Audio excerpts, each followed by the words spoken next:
The 2011 pepper spray incident at the University of California, Davis campus cost the university $1 million in lawsuits alone.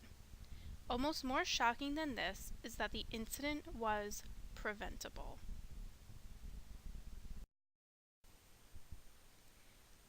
To understand how this situation was preventable, we need background information about what happened. During the fall of 2011, UC Davis student activists protested tuition hikes and income inequality. On November 18th, the students were taking part in a sit-in style peaceful protest. Campus police responded to this protest by pepper spraying the non-violent student activists. The act was caught on camera by multiple faculty and students and quickly went viral. Administration, police, students, and faculty, and non-affiliates of UC Davis did not understand why the situation escalated to the point of pepper spraying students. So why did it escalate?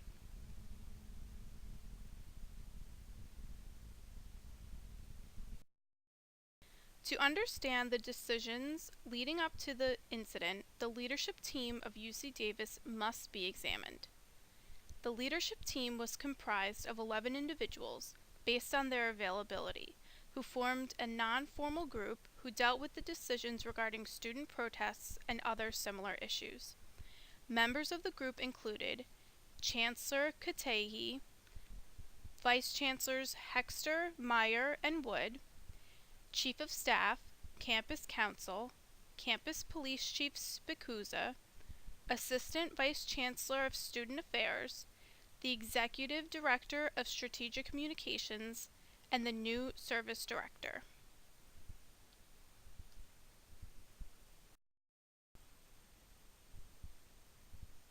The key breakdown of the organizational structure of UC Davis was in communication. Lack of communication was the reason the peaceful protests resulted in the pepper spraying incident on November 18, 2011. The leadership team's failure to effectively communicate between themselves, with students, and with law enforcement directly led to the organizational failure at UC Davis. Organizational failure at the university level is preventable with clear communication. By reviewing data collected in the Reynoso Report and Kroll Report, we are able to pinpoint the 3 ways in which the leadership team lacked communication. The leadership team lacked communication between themselves. They lacked communication with the students of UC Davis, and they lacked communication with the UC Davis campus law enforcement. The lack of communication within the leadership team was evident in many ways. The leadership team could not come to a consensus regarding whether non-affiliates were present at the UC Davis protests. Chancellor Katehi and Vice Chancellor Meyer expressed concern that there may be non-affiliates and the consequences of their presence. Student affairs activists who were physically present at protests and the sit-ins did not observe any significant presence of non-affiliates. Campus police disagreed. Chief Spicuza was quoted as saying, "It was determined that the majority were not affiliated with the university." Assistant Vice Chancellor Castro challenged the campus police's assessment. The police chief then agreed with Vice Chancellor, disagreeing with the assessment of her own officers. After this discussion between multiple leadership team members, a letter from Chancellor Katehi was composed and distributed to the activists. It stated, "We are aware that many of those involved in the recent demonstrations on campus are not members of the UC Davis community. This requires us to be even more vigilant about safety of our students, faculty, and staff." This miscommunication within the leadership team also resulted in miscommunication between the leadership team and the students. Similarly, according to the Kroll report, a letter was written to be distributed to the student activists the morning of November 11th.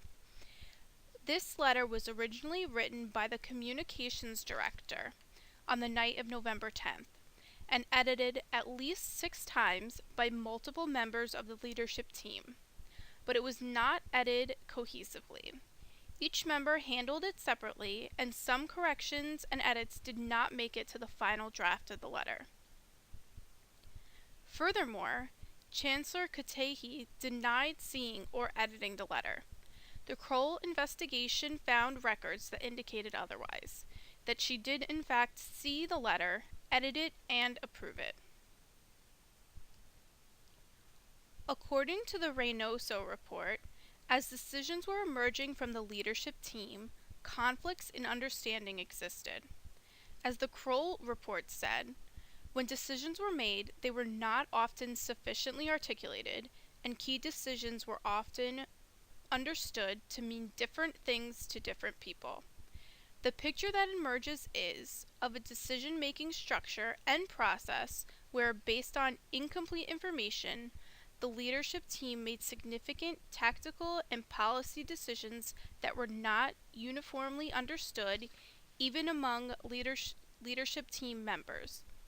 These poorly understood decisions were then communicated to the police department as executive orders.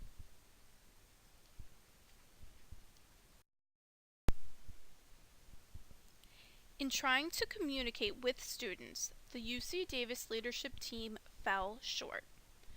According to the Kroll report, it was the job of the student affairs to start the process of figuring out what the students want. The student affairs staff stated that it was very hard to approach the students and found it very hard to speak with them. In addition, the leadership teams made many assumptions about similarities between UC Davis and other Occupy movements in the area. They continuously stated, "We don't want this to be like Berkeley." They also made assumptions about students' motives. During a particular protest, when students chained doors to a building open and occupied the building, the leadership team assumed they did this in fear that the police would come and chain the doors shut and proceed to arrest all protesters inside the building.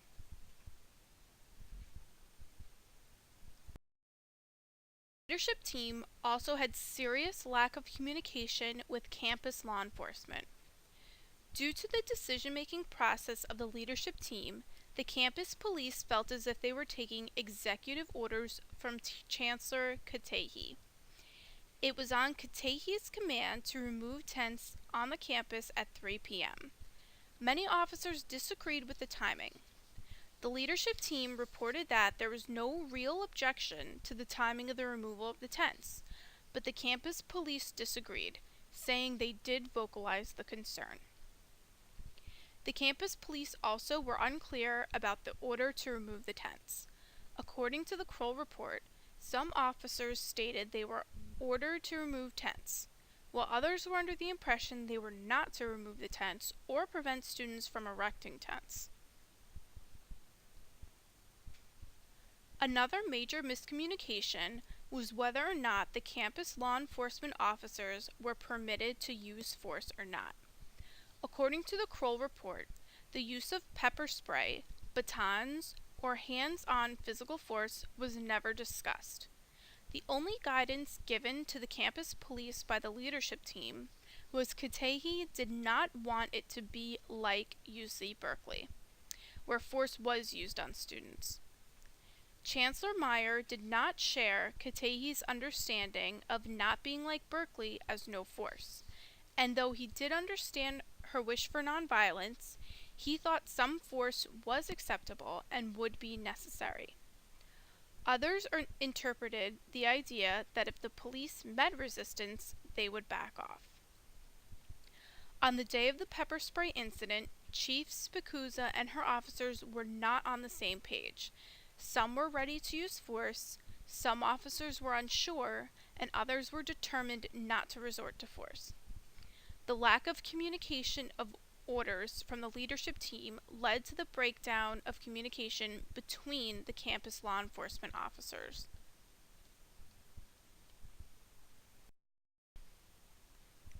How was all the lack of communication surrounding the leadership team preventable? According to the Reynoso report, the leadership team's informal, consensus-based decision-making process was ineffective for supporting a major extraordinary event. In short, the leadership team needed different leadership. The leadership team was somewhat directive in following Chancellor Katehi, but also distributive leadership in that the other members of the leadership team had power. What they needed was facilitative leadership.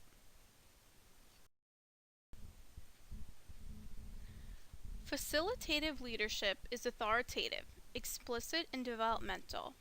It is key in developing purpose, structuring discussions and processes, verifying processes and responsibilities, and developing capabilities. If the leadership team had strong facilitative leadership, they would have had clear delegated roles and responsibilities, improving the communication within the team. Strong leadership in the team would also lead to better communication between the leadership team, law enforcement, and students.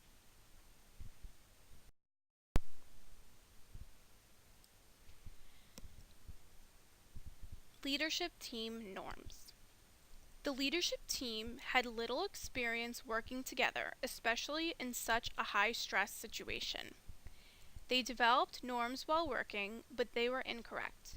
They were assumed norms that were not developed over time.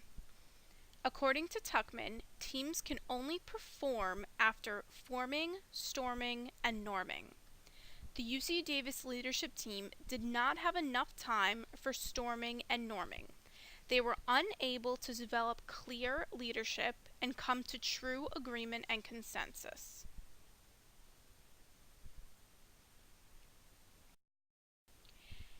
In order to enhance communications with students, the leadership team could have used double loop learning. When their initial method of sending student affairs staff to see what the students wanted was too hard, they tried the same method again. Instead, they should have developed a new method to get the information they needed. Using advocacy and inquiry methods would have led to open communication between students and the leadership team. The students would have been able to advocate their positions to leadership team representatives. Using active listening and inquiry methods, both sides would have been able to understand each other more clearly. The leadership team would have also been able to put aside assumptions about the students and vice versa.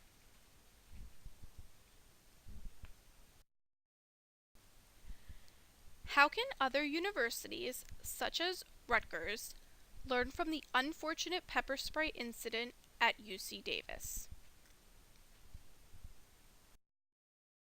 Communication is key. It is essential in avoiding organizational failure and can be achieved with clear, effective leadership, reliable team norms, double loop learning, and using advocacy and inquiry to avoid assumption. This lesson translates on a much larger scale than just at a university level. Effective communication is key to avoiding unnecessary conflict and escalated situations at the university level, at the government level, to run a business or company, in the workplace, and in everyday relationships.